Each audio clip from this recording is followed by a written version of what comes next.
আসসালামু আলাইকুম।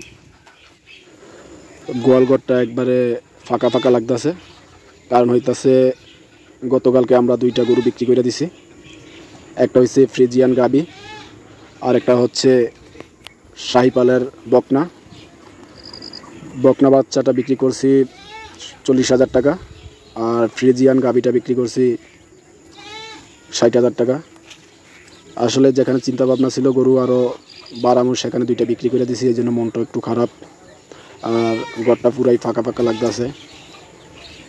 আসলে ফ্রিজিয়ান যে গাবিটা ছিল এটা হচ্ছে আপনার দুষ্টু প্রকৃতির একটা গাবি।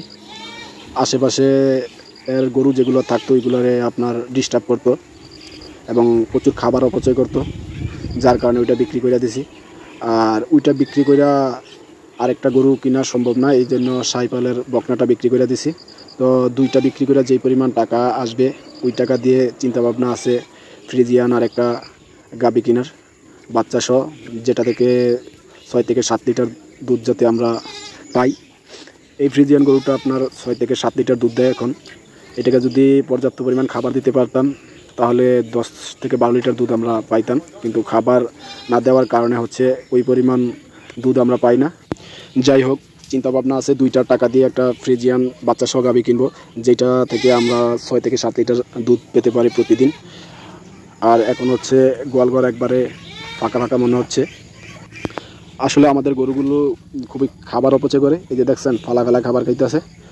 আর আপনারা এখানে যদি কেউ অভিজ্ঞ থাকেন এই বিষয়ে যে গরু খাবার কম অপচয় করবে এবং গরুর খাবারের রুচি আসবে, যদি কেউ জানেন অবশ্যই একটু কমেন্টে আমাকে জানাবেন। আসলে আমি একদমই হচ্ছে গরুর বিষয়ে নতুন, এই জন্য অনেক কিছু জানা নাই, অভিজ্ঞতার অনেক ব্যাপার স্যাপার আছে। যদি আপনারা কেউ জানেন গরু কিভাবে আসলে খাবার দিতে হয় বা কিভাবে খাওয়ালে গরু খাবার কম অপচয় করবে, অবশ্যই কমেন্টে জানাবেন। ধন্যবাদ সবাইকে।